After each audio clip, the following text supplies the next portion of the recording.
Dumating na yung vest natin. Tara, buksan natin sa taas. Ito na yung vest. Tara!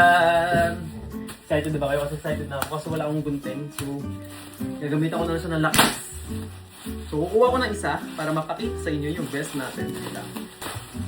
Oh, ho, ho, ho. Taran! Reflectorized vest! Pang subscribers ride natin. Ang ganda! First time ko magkakaroon ever ng vest na ganito. Sa sariling brand natin. Tsaka actually, hindi lang sariling brand. Ngayon lang ako gagamit ng ganitong vest talaga na medyo, alam niyo, medyo buo na. Wow! Ang masasabi ko, mukha naman siyang matibay. Pero, maganda rin yung zipper niya. Maganda yung zipper niya. Nasasabi ko sana baka yung zipper niya madaling masira. Pero yung mga ganitong quality na zipper, maganda to eh. Ganyan natin, suotin natin. Ayan. So, nakalagay dito yung logo natin na Sir MJL. Tapos, meron ditong by buying more the lakbayin. Then, the 1% and YouTube logo kasi. Nagsimula tayo sa YouTube, nakilala rin tayo sa YouTube. And sa likod natin, pakita ko lang, tatalikod lang ako. So, ayan. Yung itsura ng likod. Ako, nakita nyo ba yung likod? Di ko nakita, kasi nakatalikod ako eh.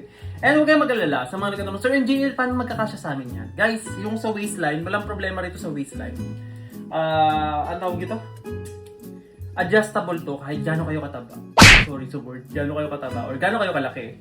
Gusto ko lang mag-sorry kasi guys, medyo alam nyo, yung subscribers rate natin, yung best natin before 90 pesos lang, yung ginagamit natin na reflectorized pag subscribers rate. Pero ngayon po, kailangan na natin gumamit ng ganito.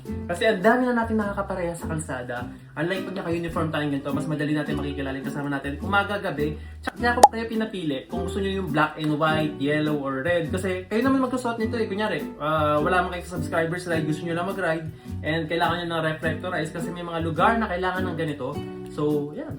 Mas simple siya, madaling bagayan sa damit. Unlike pag mas colorful. So, ito, black and white pa rin naman, katulad nung ginagamit natin best before. So, sana nagustuhan nyo. So, yun lang. Abangan nyo to. Nagamit natin sa next ride. Bye-bye!